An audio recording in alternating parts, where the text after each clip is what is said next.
all the experience I write program in C, in controlling signal, and produce this example code. Okay, this example is very illustrative in telling you one thing. Don't trust the number of signal handler. Let's say invoke once, invoke twice, invoke 3 times, 10 times. Don't trust that number. Okay. So what is this program is about? Okay. So first of all, I hope that you know what is static variable. So we have a static variable in a signal handler. So that means that I want to record for how many times this handler is being called, right? So static variable, keep there. If you update it, next time you go in, okay, it will keep using the old values instead of being we initialize the 0. Okay, so this is a static variable usage inside the function. Now here, what is that? Pay a little bit attention over the fork. Okay, the fork, one part is a child, one part is parent. So what I'm going to do? So this guy is child or parent? Yeah? Parent. Okay, this guy parent. Okay, so the parent and the child do things in a pair.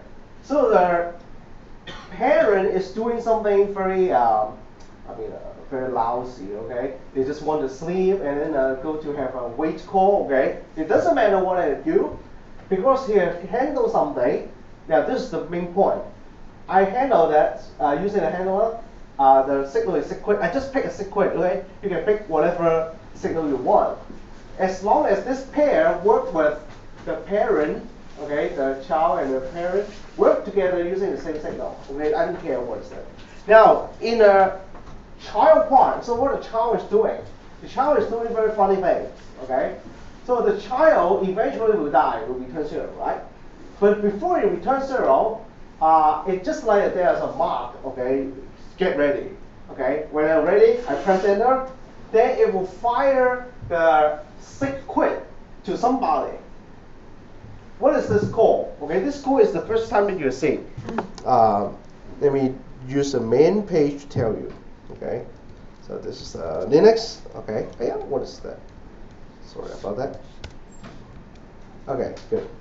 Man get PID. Okay, it's double P. So they put together get PID and get PPID put in the same main page. Get PID, you know what is that? What is PPID? Parent process ID. Okay, so that is the way that the child can get back its own parent's PID. So get PPID. So after you know about this, do you know what this program is doing? Finally, this guy, I said that they work in a pair because this will fire 10 signals, the same signal, sequence, to its parent, and the parent so happen to have handled it. Okay, I just put a sleep here. Actually, we don't need it. Okay, and keep firing. So you will expect that what is the expectation? The expectation is this handler should be called 10 times, right? Should be called 10 times, and then after calling 10 times, what I should say during. Okay, during is calling the 10 times. The child still running, but eventually will die. Then after, this time is after the 10 times of the invocation of the handler, you will free from this block of wait because the child has gone. Okay? So this is what we expect. Now, what is the reality? So the reality is, inside Linux, this is not just Linux, okay? Every operating system except Windows, okay, will do the same thing. Okay, I don't care about Windows. So this is the program I modify. Okay, so I make it become a bigger loop. Okay, it's nothing different from what you see in the PowerPoint. Okay, the PowerPoint has limited space. I cannot put so many things here. So this is a bigger loop, no problem. Just longer time. Okay, and here for the handler, I put a uslib here. So when I put a uslib here, I first remove it, then I put it there again, then you will see some difference. So let me remove it first. Okay.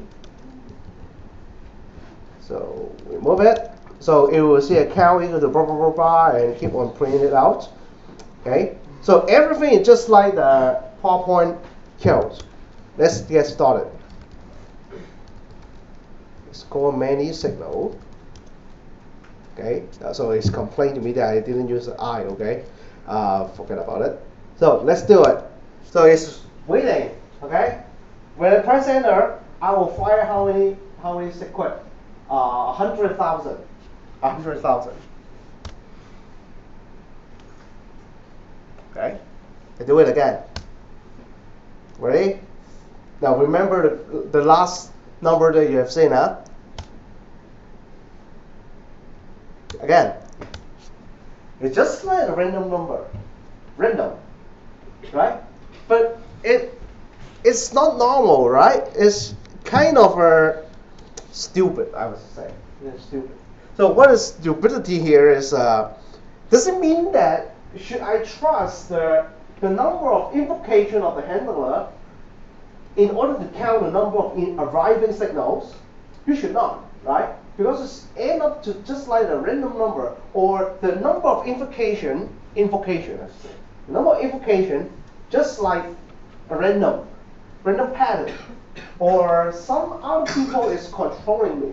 I cannot get it according to what I planned. Okay, so maybe we make some bad things, right? Is it because there is a time delay in processing some part of it, okay? Or maybe let's try to get some delay inside the handler, okay?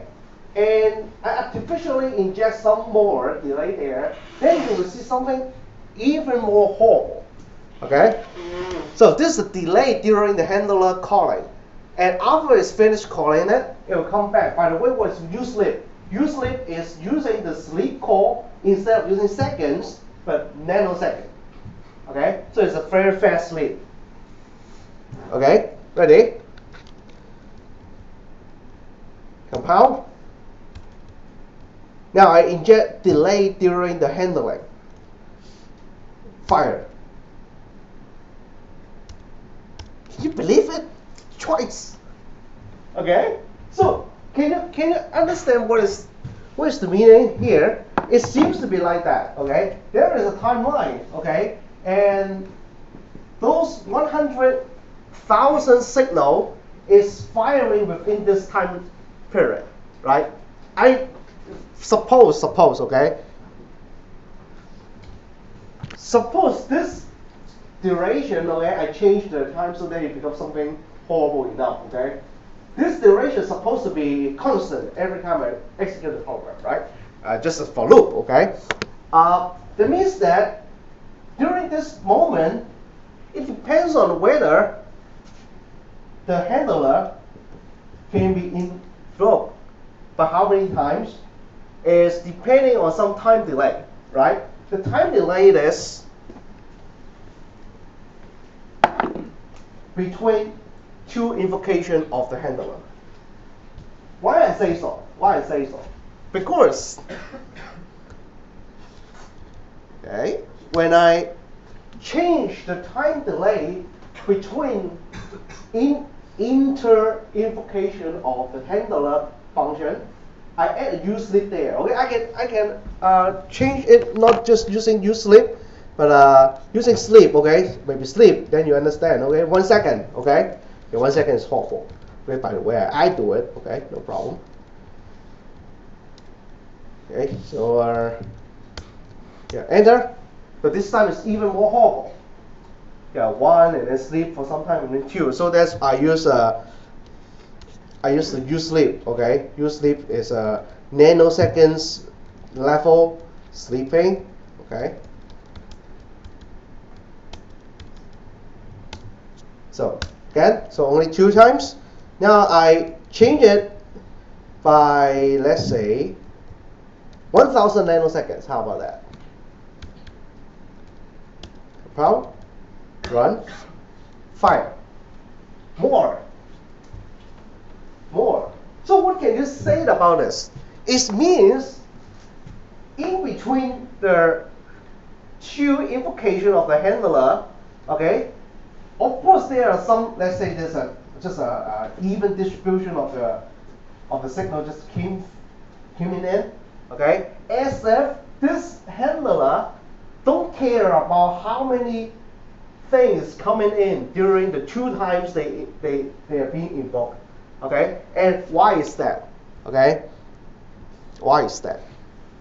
It's because the implementation inside kernel has some problem. Okay, the problem is not about whether you want to count the number of signals or not, because they want to save some space. They use a bit 0 and 1, okay, to represent whether I have received a particular signal or not. Okay, so that means during this time when you first call the handler, and while you're processing something inside the handler,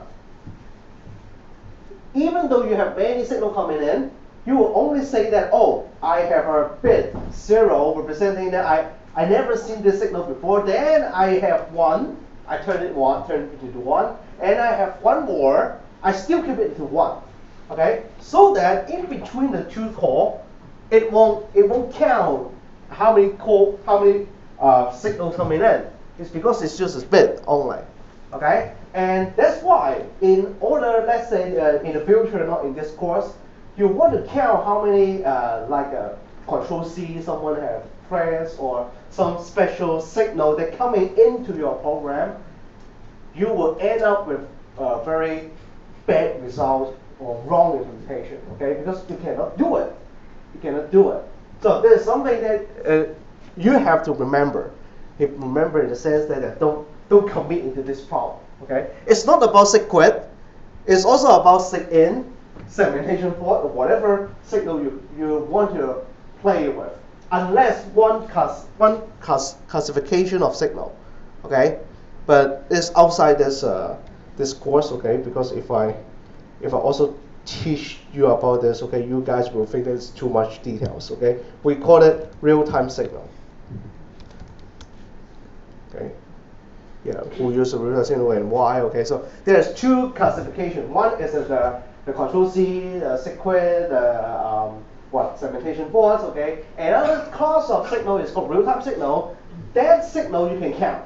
Okay, and how to fire it? Okay, buy some reference book. Okay, read it. Okay, it's called real-time signal.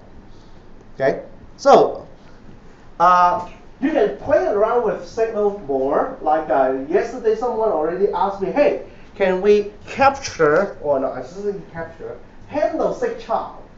Can we? Yeah, what does mean a handle sig child? Sig child, when you receive it. You receive it when your child dies and your parent process, you receive it so that the way system call know that, there is a guy just died, okay, I handle it, okay? That signal. Can you handle it? Or some even horrible thing, you see me handling this stuff, okay, the segmentation fault. Now what is this? FPE, floating point exception. Okay, let's say that you write a program, the program execute 1 divided by 0. Okay, and 1 divided by 0 is a floating point exception. Okay, can you handle it? Okay, so you can try. Now, let's go to some main stuff. Why we tell you how to handle signal? Because it allows you to do some funny things. First thing, you can wait for a particular signal to happen. What is the meaning of wait? You want to block the program. Let's say you run for some time and block at a particular point, and only when that particular signal come in, you allow the program to come to, let's say, continue some other functions, or just say a message that, oh, I receive it and do die. Okay. So, how to do it? First of all, I will teach you one very special sleep type of call. Okay. This sleep type of call is called POSIX. Sleep is a finite number of seconds, and then after that you wake up, right?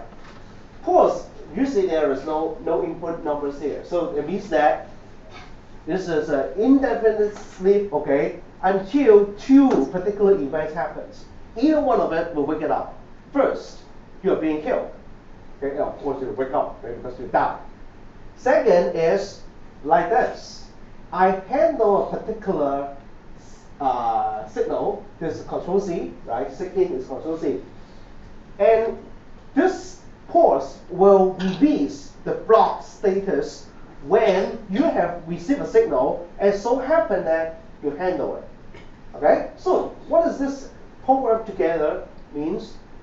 You have an empty handler and you try to handle the sig in, and then the pause will give you an indefinite block, okay, indefinite amount of time of sleeping. And when you receive control C, this function return. Okay, first of all, it's not return, it's go to the handler and come back, and this function return, and then it continue to run for other things. Okay, so let's try. Okay, sorry. Here. So this is the pause. Okay, so the program I just modified a bit so that you can see that when the control C is being handled, it's first go to the handler, come back from the handler, and the pause release. Let's see it. I have a compile already. Okay, so it's just pause. Okay, it's block. Okay, it's not an infinite loop program. Now, control C. Then it's released from the pause, but before you release, you see sig in receive. So who print it out is the handler, right? The handler print it out, and after this, you see terminated normally like this. Okay, so this is a very, very handy trick. So the trick is you want to wait for something to happen. Okay, let's say you want to wait for someone send you some signal. Okay, you implement two processes, they talk to each other. Okay, you send a particular signal. Let's say send a sig in to another process. They notify him that I finished something. That thing is inside a particular file. Okay, and the file name is agreed between the two processes. Then you can tell this guy to ready, go ahead and take it. Okay, so this is like a we call it synchronization point. Okay, we synchronize together, and when I send you a signal, you continue to execute it. Okay, so this is a very basic tricks in implementing two processes talk to each other. Okay, and lasts for some time. Of course, the pause, and then you execute continuously. So this is the tricks number one in why we need to handle a signal. Tricks number two.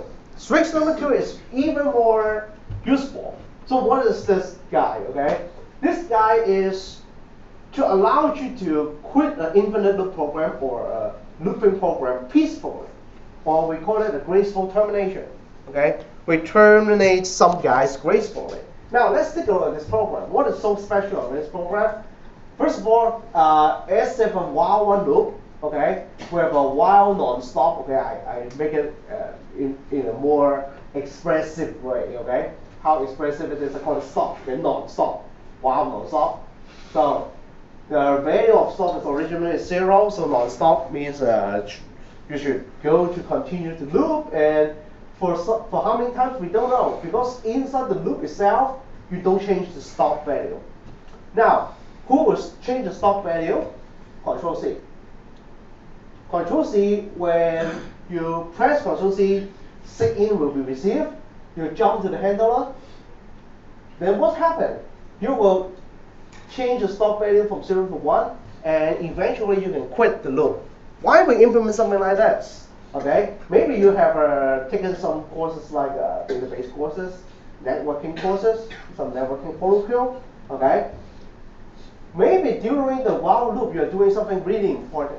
You don't want people to terminate your program accidentally. Okay? So you handle all kinds of dangerous signals. Okay? And put it in the same handler. And when you receive it, that means that, I know that I have to stop executing. Okay? Then you quit the loop, and this time I call it print something exit peacefully. Maybe you can change it in some other things like a network tear down, database connection close, flush data to files. Okay? Instead of just standing here without flushing data into the file and queue your process. Okay? So this is a very important trick. that allows you to implement a very graceful cleanup of data, or just flush back data to the hard disk, to network, to the database. Now you can take a look at my code. Actually, my code, I run it for many times. You don't know about this, okay? It's the infinite loop program, okay? Yeah, the infinite program I use for. I use the stop here. When you say Control C, you will see exit gracefully here. Now let's try. Okay, so it's running now. So I press Control C. Okay, when I press Control C, it's handled it. Okay, after I handle, you can see the timing. After I handle, I still inside the sleep, so the sleep will be interrupted. You will say that, oh, print the how many seconds, then because I changed the global variable, quit the loop. Okay, and say exit peacefully. Okay, the same tricks can be expanded into other usage. So what are the other usage? Let's say you have some code that you are very unsure of. Okay, what is the meaning of very unsure of? You think that during that piece of code you will have segmentation faults. Okay, so what should you do? You handle segmentation faults. Okay, and let those code execute. And so happening, the segmentation fault happen, and inside the handler, you dump the variables value out to the screen. Okay, you print all the variables that you think that there is some problem. Okay, then this is just like a debugger. Okay, just like debugger, and this is another usage to peacefully terminate something and give you some hints to debug. Now here is not for debug, peacefully terminate something, but here you can put some cleanup code. Close database, close network, flush data to files, okay? Because maybe you take some time to close the network connection, and it is not like cutting the OS connection between another machine to your machine, but you have some handshake didn't finish. Then you need some code here. Okay? So this is second usage. Any problem or anything you faced before coming to this course and find that this is useful, okay, and you want to share with us? No? Okay, third usage. Time. Okay? Actually this the time here will integrate with the first usage. Okay? What is the meaning? You want to wait for particular things to happen in the first usage. The first usage, I just set it to be Control C. Now, how about I want to wait for some time, okay, and wake up. So this is the alarm. So what is the alarm? You see some wait, one out battery. Oh, come on. You see some hard to understand diagram. Don't worry. Let's execute the program first.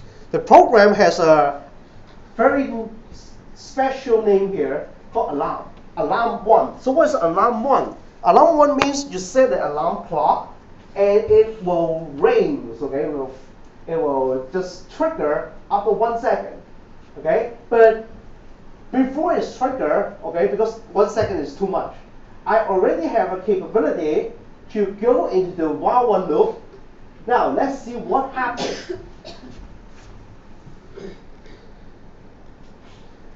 Okay. So the alarm is like this, okay? So I do some modification to the program. I have an alarm now. This time it's set free, and during the 3 seconds, there is a while one hey there. The while one hey is very annoying. Huh? Okay, let's see it. 3 seconds, and it's terminates. And before it's terminated, there is a word alarm clock come out. Okay? So what can you say about the alarm clock? Alarm clocks is actually, I should say that, to register a time that I want to kill myself. Okay? You say this statement, that means that after 1 second, your program dies. Okay? Now, this is no fun, right? Why I have to set a clock there and I suicide, okay? Of course, to make it more fun, I will handle alarm clock. But before I talk about how to handle and what the application that I can create, let's take a look at what actually alarm clock is doing. Actually, alarm clock is a hardware control, so you will involve system call. Actually, alarm is system call. So the system call returns, before it returns, it's actually set the alarm in the hardware so that 1 second later, a real hardware signal comes in, okay? Now, yeah, I just expanded, okay? So the SIG alarm is actually the hardware clock signal. And when you receive it, why we got terminated? So let's take a look at the browser here. Signal main page. Okay. So let's pick up the alarm clock signal in this table. Alarm clock, where are you? Ah, I found it. Okay. So it says it is actually the number called 14, and the action is TERM term. It means termination by default. Okay. So that's why I'm being killed, and I'm being killed so that I will become a zombie at last. So this is a magnification of everything so that you understand what I'm going to do. Next, I will try to handle it. Okay? Now, what is this program? This program is kind of fun. Okay, so what is the fun about this program? Let's take a look. The program do the following. First of all, of course, handle alarm. The alarm is the queuing signal. If I don't handle it, I will be killed. So after I register for the handler, I set up the alarm 5 seconds later. Okay, the alarm rings. Okay, and do something else. Okay. Now, what is the alarm 0 here? Alarm 0 means cancellation. Cancel a previous registration. Now, together, what can you see from this program? Yeah, give me 1 minute. What would you expect from this program? I set an alarm clock and doing something.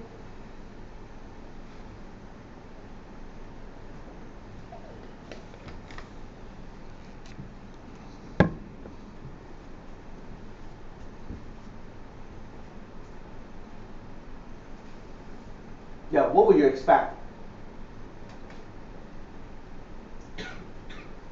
First, I hope that you still remember what FGET standing in. Okay, so it means you're reading from standard input stream. Okay, so when you read from the input stream, actually you're waiting, right? During the time you wait, what the program is doing is actually doing a countdown, right? If you cannot type something within 5 seconds, okay, the program terminates. Let's see. Okay, sorry, it's not alarm, it's called alarm FGET. Okay, FGET. Okay, so the same program here. I just changed the define of the timeout, okay, into constant definition, and I changed the program a little bit. The program in the PowerPoint is an alarm clock handler. This line is not alarm. This line is something else. This line is exit. Okay, so I change it, and let's see what will happen.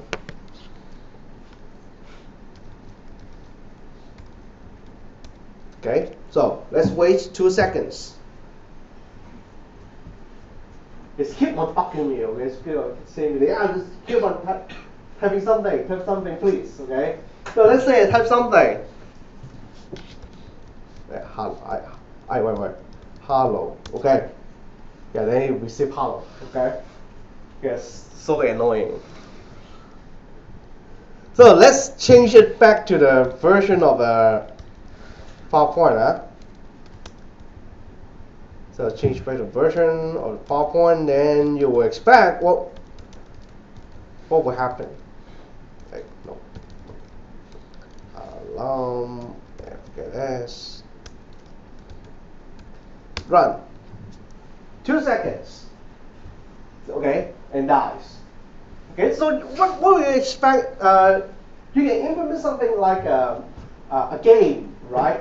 ask people to type something. Okay, let's say I just think of some lousy example. Okay, let's implement a timeout-based Scrabble. Okay, a Scrabble game tell people to type something, but there's a timeout. Okay, or some password implementation, right? You enter password, within 5 seconds you can type the password. Okay, I kill the program. Okay, so this is something interesting. If you want to integrate with something more, you can integrate with this example as well. What is that? You can, let's say, block a program, but set up an alarm. Okay?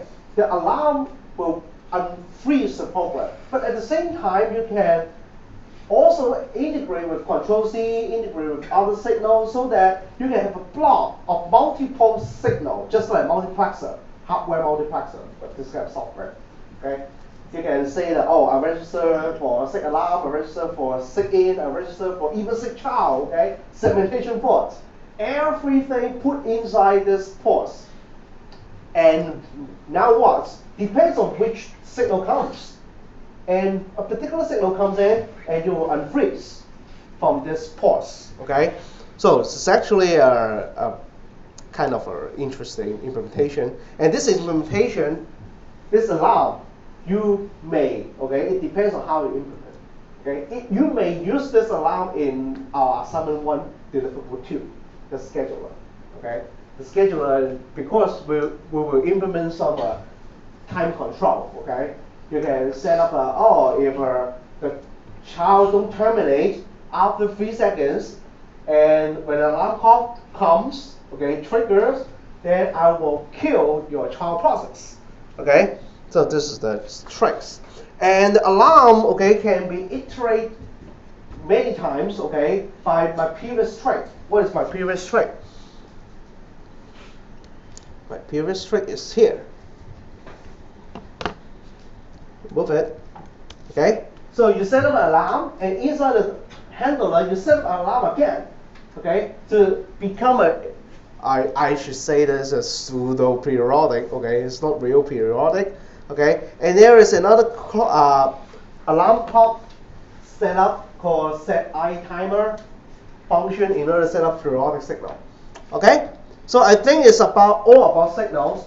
Signal is actually a very broad and deep topic. Okay, every time every time is every year. Okay, after the summer I already forgot everything I have to teach. Okay, and when I come to signal, I always refer back to the main page in order to remember everything, because it's too broad, okay? If you want to understand more, better take a look at this reference book, because this reference book will also teach you something more. You can remember the name. I type out the name here.